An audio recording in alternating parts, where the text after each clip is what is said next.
Hello, I'm Craig Gianforte, CEO of Family Policy Alliance. We're excited to celebrate pro family wins wherever we can find them, including this year where we protected girls in restrooms, changing areas, sleeping quarters, and other private facilities. We've protected girls and females in prisons. We've protected them in public schools and other buildings. But in Montana, they're really starting to get traction now, and just an amazing amount of leadership from the Montana Family Foundation. And today we're with the president, Jeff Laszloffy, who's one of the longest serving members in our movement. And he's here and he's going to talk about just really the extensive and deep victories that we get. Jeff, it's a privilege to have you on the show. Thank you for being with me today. It's a real privilege because, the people listen to the show and they hear about all the fights we're having, and they know that there's some good conservative states like Montana, but it's still hard work. We've been working on doing these things for several years. We're going to unpack that today on the show, but I mostly want to talk about how amazing it is to have a family policy council in Montana, the difference between having a family policy council and not having a family policy council. Thanks for being with us, Mr. Jeff Laszloffy. Craig, thanks for having me. Yeah. Yeah. So let's start with the start. We're going to talk about two bills in Montana that you did: House Bill 121, House Bill 300. People don't care about the numbers and they don't remember those from state to state. So give us the gist of what each of those bills were. Sure. So House Bill 121 basically set aside private spaces for women that could no longer be invaded by men who think they're women. So basically what it did is it set aside restrooms, locker rooms, hotel rooms, facilities like prisons, and said that any public building must have clearly defined private spaces that are set aside for the use of biological men and biological women. And the biological men have to use the men's and the biological women have to use the women's. And then it went further than that, set up a private cause of action and said if somebody's violated, if somebody feels violated because the building is not in compliance with the law, then they could go after the building owner. So this did not go after a guy that goes into a clearly defined woman's space and says, I'm here. You can go after the building owners, but not. We're with Jeff Laszloffy, and this is the exact reason why I get animated about this. This is common sense. I was born a boy. Somebody else is born a girl. That becomes clear to people as we learn our way through life. I forget who it was. It said, heaven is a place where you don't need a government and laws. Hell is a place where, Jeff, we have to now define what a woman and a man is. We have to define what a bathroom is. And we have to make all of these, these other things because people were trying to deny the civil rights of our women and girls. They were trying to invade their privacy. They were trying to groom people for sexualization, and other things. It was for nefarious reasons, but you guys actually took them, met them where they were, said, we're not going to shy away from this, even though it's ridiculous. We have to do these things. And that's why I wanted to have you on. So folks, this is what you're doing. If you're supporting a family policy council and the other side is doing this, a lot of people, and for decades, they said, you know what, if you're going to do this, we don't care enough about the kids to do anything. Okay. That's what everybody else did. And those of us that when we find out that this is about harming those girls in the prison, in the bathroom, on the team, denying them this stuff, we're going to pretend like that didn't happen. And we're going to paper over it. But Montana Family Foundation didn't paper over it. And nor do their peers, their family policy councils. You stepped up, you passed these. Tell us about what happened when you introduced the bills and you go to pass these things in Montana. What kind of reception did you get from the legislature and from both parties? Well, so in Montana, every public office now in Montana, both statewide and legislative, is controlled by Republicans. And that makes a big difference.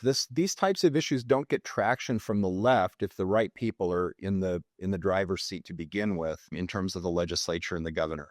And so when we introduced these bills, they were frankly welcomed with open arms by the Republican caucus and of course, dismissed by the Democrat caucus. And the reason they were welcomed with open arms is because the people want this. This is what the people of not just Montana, but every state and nationwide, the vast majority of people believe that we should put an end to this lunacy. And that's exactly what it is. And I actually don't blame transgenders for the problem. I actually lay the problem and the blame for the problem at the foot of activist judges. If they had shut this down at the very beginning, we wouldn't have this problem. If we didn't have a presidential administration or two presidential administrations that pushed this policy top down from the federal level, we wouldn't have this problem. But instead, we had administrations and judges that coddle people, that want to experiment with social norms. And this is where it leads. It leads to dangerous situations for girls. In the case of Evergreen College a few years ago, where you had a guy fully intact in front of, a junior girls swim team, and made up of a bunch of 13-year-olds. And somehow 13-year-olds that didn't want to see this guy in their locker room when they were changing were in the wrong, and this guy was in the right. In what person's world does that make any sense? So for us, we're not shying away from this. We believe that we're on the side of right. We believe that we're on the side of logic and reason. And we believe that we're just doing what God has called us to do. And we're not going to stop. We're going to continue on. And at some point, if the judges need to be put in their place, we'll do that too. It doesn't matter. We're here to legislate and litigate. I love it. And that's why working with the Montana Family Foundation has been such a joy. They're one of our most effective folks, family policy councils. If you don't know who your family policy council is, we have a link below. We want you to check that out, and we want you to be involved with them. Folks, we're a national ministry, Family Policy Alliances, but we're one of the few national ministries that will tell you it's more important for you to be involved locally. We need you to be involved with our local organization first. We have 40 organizations. That means that we're 10 short. We need your help in the 10 states, Oregon, Illinois, Nevada. We need to grow more organizations like the one that Jeff Laszloffy leads in Montana. They together employ over 400 employees and have more than $60 million that they raise from Christians just like you every year that support their causes and support the protection of children and protect the civil rights of our girls as they're growing up right here, as Jep is telling right now. Jep, you're one of our leading minds on this stuff, though, too, with policy promulgation and development, and your team there has come over from your attorney general's office and other things like that. So you got some really seasoned team players. And one of the things that you've done is you've met the enemy, the opponents where they are, and you've said, let's talk about sex. And you've defined sex differently in these bills, which maybe can help our country sort through some of this lunacy going forward. Could you tell our audience, the moms and dads that are confused about if they're speaking a different language, Jeff, with the things they're making up, and how you're combating that with defining sex?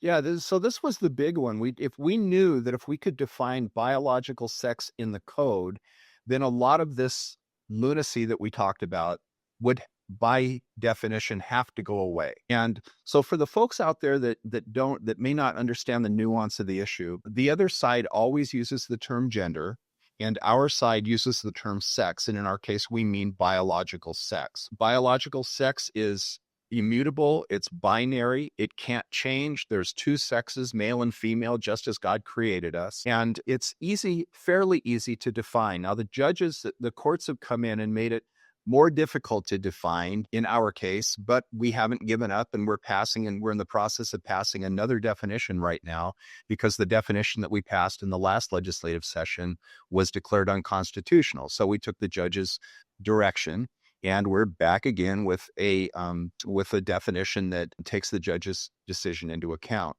But on the other side, we have folks that are they only want to use the term gender. And if you Google this, just try this, Craig, one time. Google, is there a difference between sex and gender? And it's absolutely like 99% of the entries say, yes, there is.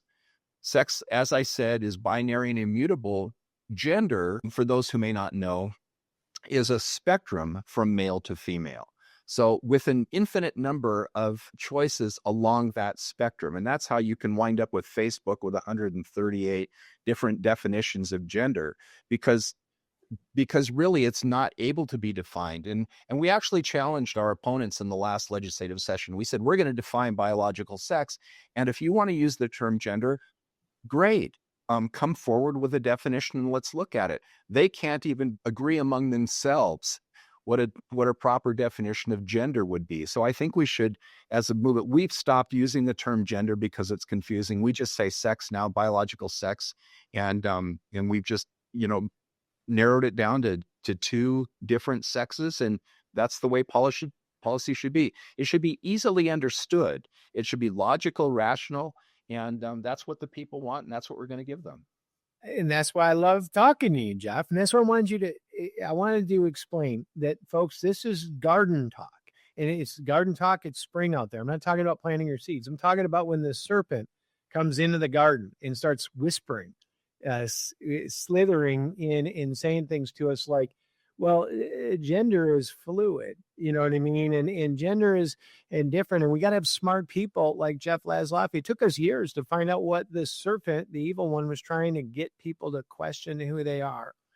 And it turns out, and I'm glad you defined it that way, Jeff. I wanted our audience to be aware that the left is using the term gender to describe what we have commonly used over the years to call things like stereotypes, how we judge other people, right? So they're actually trying to advance into the code the most nefarious parts of how we think of other people. The kind of things where you'd say one gender drives a car better than the other, or one gender would wear overalls and the others wouldn't, or drive a pickup truck is kind of mannish. And it's this, so it's on so many levels. What they're trying to use the word gender for is despicable. It's the kind of judgments, unless you're a comedian, that's up on stage using those for pure parody and comedy, can really hurt a person when you are, you're making a caricature of them and you're stereotyping for who they are. So in a way, Jeff, we actually want to get away from limiting people on gender the way that they're trying to do it too, and say, if you drive a pickup truck and you have overalls and a buzz cut, you got to be a boy.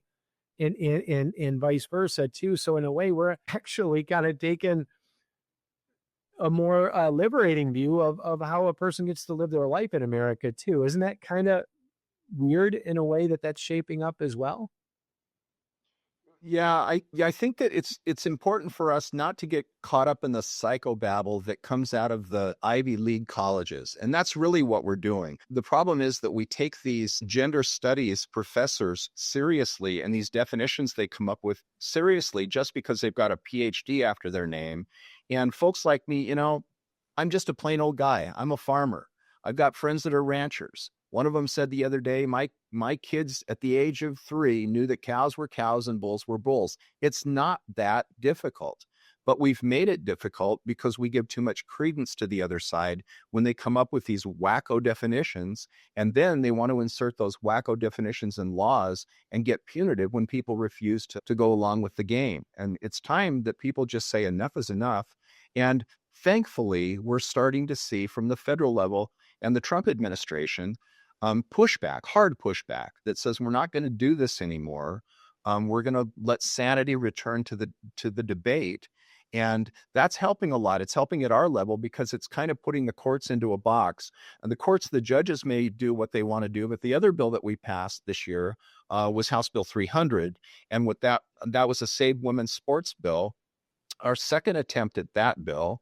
And the one that we passed in 2021 said that people had to compete in the sports all the way from kindergarten through college, consistent with their biological sex. The courts came back in and said in Montana, basically the way the Constitution reads, the Board of Regents that controls the university system it's pretty bizarre, but they've almost deemed them a fourth branch of government, autonomous, completely autonomous from the legislature.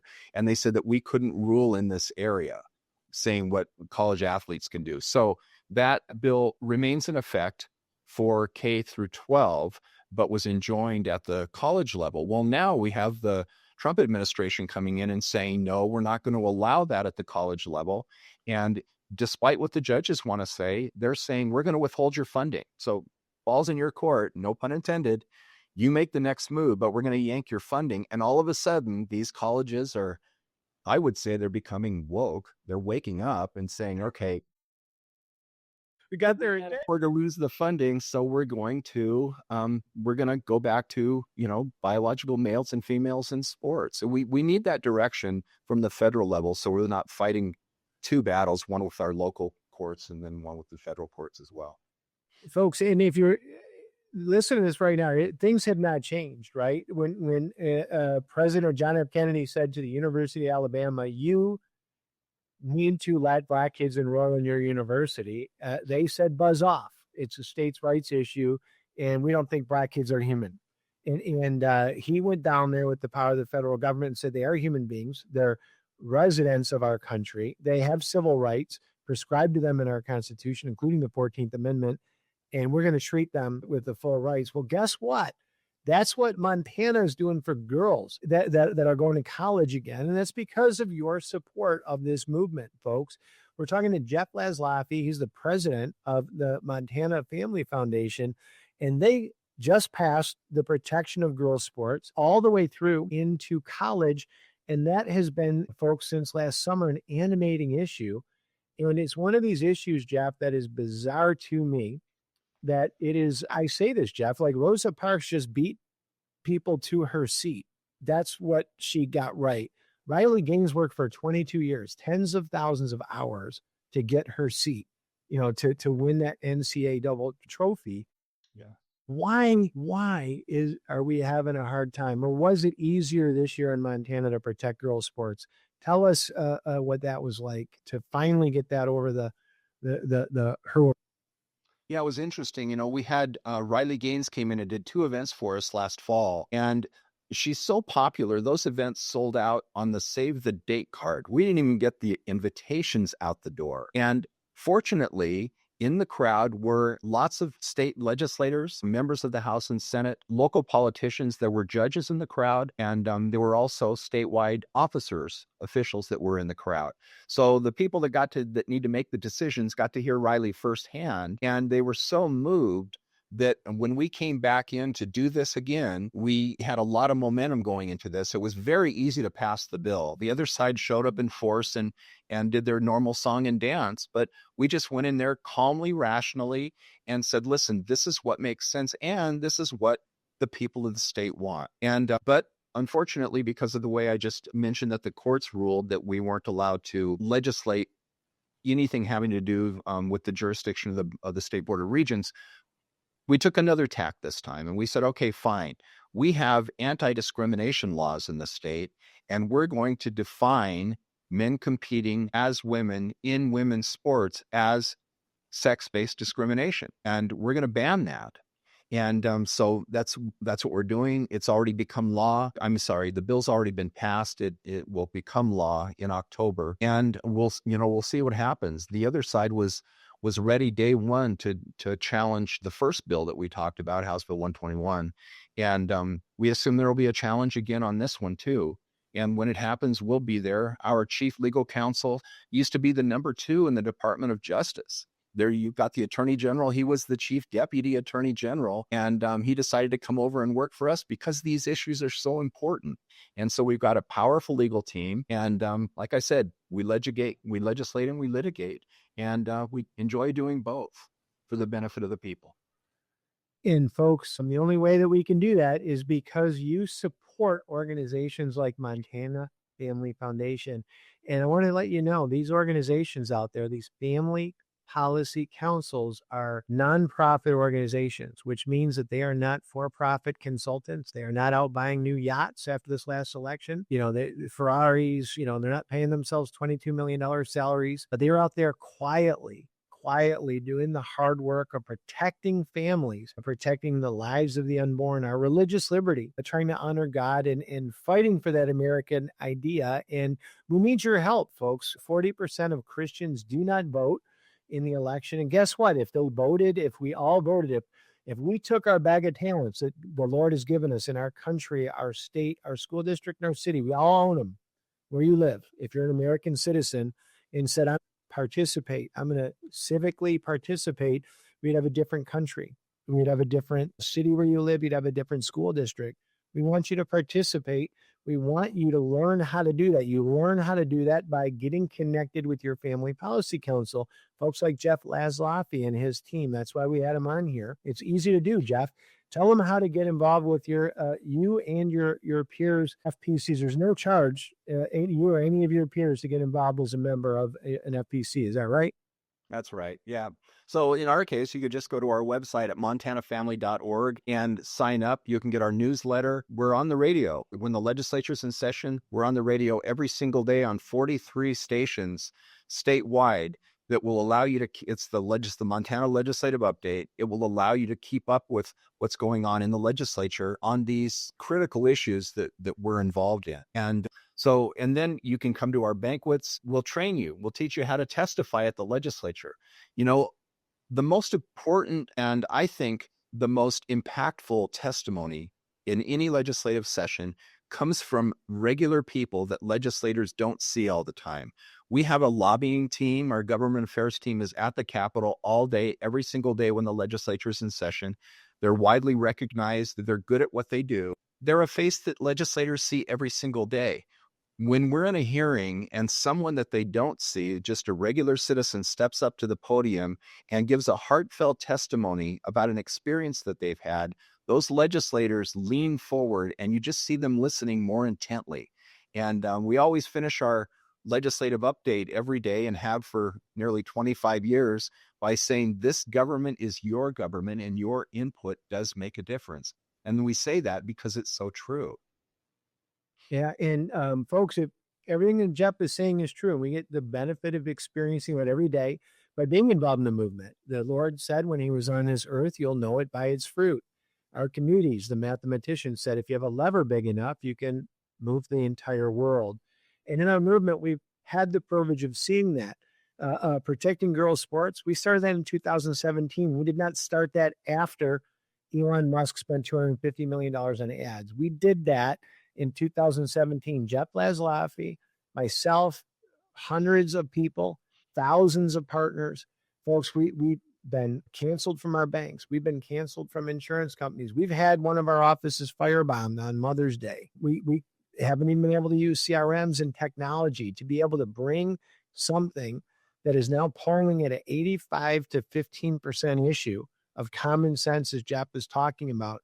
I'm saying this not to complain. I'm saying this is gratitude, Jeff, to the people that support us. You know what? There's not that many of you, just like there wasn't that many people in the civil rights movement, but we're starting to get traction now. And it's because of you. And we wanted to celebrate and have Jeff on.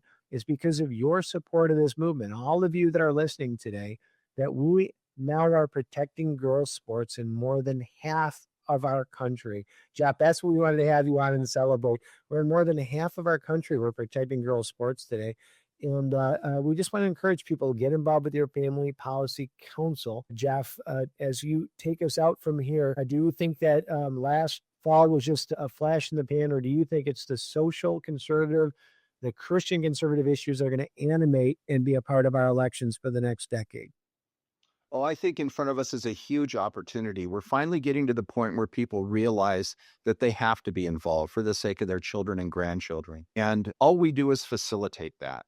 We're not the rocket scientists in the room, but we are people that are passionate, and we're people that are well-resourced, and we're people that are going to be there every single day.